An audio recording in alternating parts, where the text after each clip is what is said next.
Hello, friend. Welcome to 10 Bestest, where we sift through the noise so you don't have to. I'm Brian Hart. I'm Karen McFarland-Holman. And today I am going to share some silly and sometimes enlightening thoughts from children. And I am going to talk about the madness of daylight saving. Let's get to it.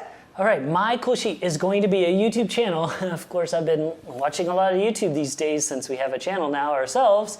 And I stumbled across this one on a weird series of events, but I'm so glad I did. The channel is called Recess Therapy. And it has only, for YouTube, this is, and a lot of the accounts I've talked about, is pretty small, 14,700 subscribers, only 38 videos, because it just started 6 months ago. So I love it because it's relatively new.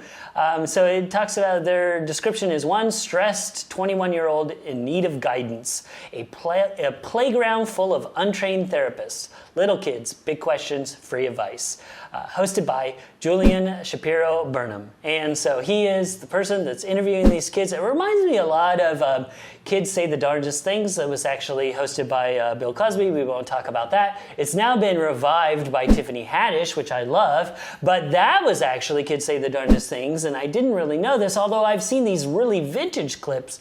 And that was because they were the end of Art Linkletter's house party way back in the 60s. So there's 25, like I said, full episode. There's also shorts. He has subjects like Halloween, popularity, movies, Foo Baby New York, who I might even feature as a former cool or an upcoming cool sheet. I didn't know anything about these kids, but they're great.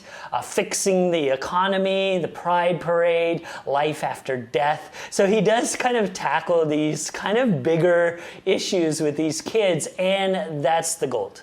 These kids come up, and it's based in New York. I don't know if I said that part, but New Yorker kids are hilarious. Like, they're excellent. They're sassy. They got that New York attitude, even at a young age, which makes them just so much more cool and awesome. I love everything about them. And sometimes they actually get pretty deep, and then they'll just reverse and then talk about something super silly the next sentence. I love it so much. Definitely check out Recess Therapy.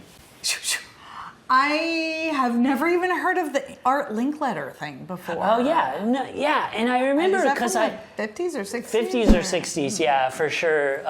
Pretty old, and I always remember, because when I was looking up Kids Say the Darndest Things, I'm like, I know Bill Cosby wasn't the original host, because I remember these much older videos in a different person, and that's where it was this Playhouse thing, but it was just like a different kind of show, and that was like just his end segment. Okay. So he didn't call it Kids Say the Darndest Things, but it was very much, Kids Say the Darndest Things was modeled after this segment of that show. He interviewed like 20,000 kids. There's a few you can definitely see on YouTube. I'll shoot a playlist in our show notes of that, so you can see a bunch of those, and some of the newer ones by Tiffany Haddish. But this YouTube channel, definitely check out, because it's so great. It sounds great. The kids, they're so great. Yeah, the things that they say are just I want to hear what they say about life wild. after death. Yeah, that's one of the ones that gets really deep. This one kid really goes for it, and you can just see Julian's face is just like, whoa. And they have like really cool like editing, and they have like sound effects, and it kind of reminds me like Brad, It's Alive, or they do these fun little things to spice it up as well when these kids are talking. But yeah, this one girl, she's like, I'm a city girl, and New York City girls are the best, and country girls are boring. Oh my God. She's like, but I kind of want to be a country girl. It's hilarious. You gotta check it out. It's so much fun. Great. Thank you. You're welcome. One of those things I haven't heard of somehow. I don't know how. Well, yeah, it is relatively new, so I'm glad that I'm not like, doesn't take 10 million views or 10 million subscribers before I get their attention and who they are. Right. So it's just a 14,000 subscriber channel. Yeah. But yes, you can get all these links at 10bestest.com/ocean. My cool sheet, I'm going to be talking about an article. It is called 100 Years Later, The Madness of Daylight Saving Time Endures. Daylight saving time drives me nuts. I have always been annoyed at it. I've been annoyed that it's still a thing. So the way I cope with it each year is essentially offhandedly bitching about it, and then I always share a mock movie trailer on social media, and then I move on.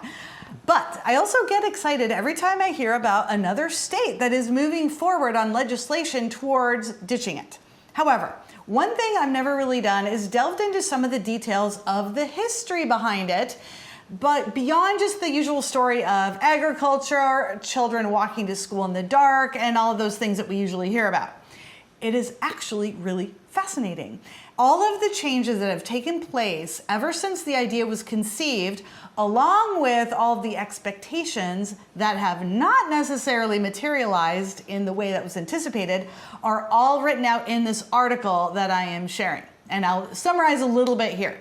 The whole idea of time zones and needing to standardize them started in the late 1800s, but didn't really start getting going, and it didn't start getting messed up until 1918, right after Germany started observing daylight saving time in hopes of saving energy for the war effort. Great Britain followed, and then the US jumped on board, delegating time zone supervision to the Railroad Regulation Division. This was so that trains could reliably count on arrival and departure times, which made some sense in theory. The thing that surprised me most, though, was learning that the whole idea that countries actually save energy is actually not fully supported.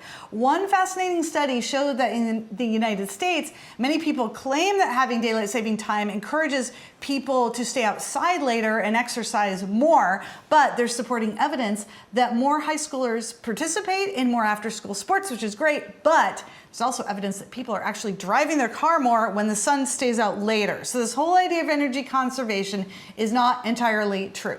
The tone of this article is great. It's a little bit snarky, but it also shares these lesser known pieces of history in a matter-of-fact way. So I learned a lot and inspired me to look further into where my home state of Oregon is with this whole daylight saving thing that is going on. So if you're interested in learning more, check out this article. Yeah, boy. So at time of recording, we have this coming up tomorrow, tonight. Yeah, it's about to happen. So yeah, when you're airing, it just happened in Oregon anyway. Yeah. But it's different in different states. Yeah, which makes less sense. Oh yeah. And nothing about makes sense anymore. No, but believe it or not, it makes sense now more than it did. There was one point in time where you could take a road trip and go through 7 different time zones. Oh, wow. Like in one drive. Wow. Because the jurisdiction was given to local authorities and everyone was deciding what to do, and it was just chaos. Wow, so anyway. So it's a little bit better, but it's a little bit better. And I keep hearing that the Pacific Northwest, like a bunch of the states here, are close. Yeah. But so, one of them, to get rid of one of them, you have to get approval by the entire government, like Senate or something. So, and then the other one you wouldn't have to. Yeah. So Oregon and Washington have decided thumbs up, and California almost got there. They didn't quite get there. Wow. And we really have to be one chunk to then go to Congress because, okay, this is the thing. If we wanted to all stay on standard time, we could. Right. But we don't want to be on standard time. We want to be on daylight saving time and make that standard. Yes. But we can't unless we're all on the same board, blah, blah, blah.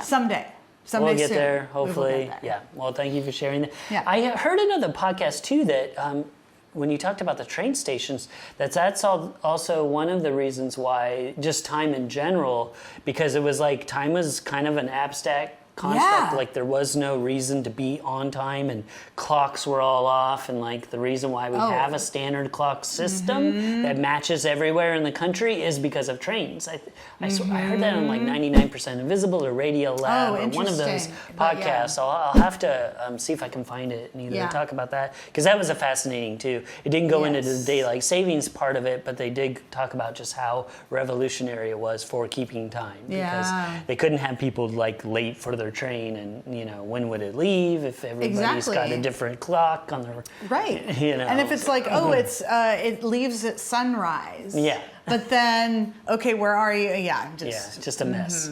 So super interesting. Thank you so much for sharing. You're welcome. You definitely check those out at 10bestest.com/ocean. Thank you so much for joining us, friend. I'm Brian Hart. I'm Karen McFarland Holman. Let us know in the comments, have you heard of recess therapy before, and would you take some? And let us know if you think we should all ditch daylight saving time. If you're enjoying the show, please give us a like and share with a friend. Stay tuned tomorrow for another fabulous show. And don't forget to stay curious.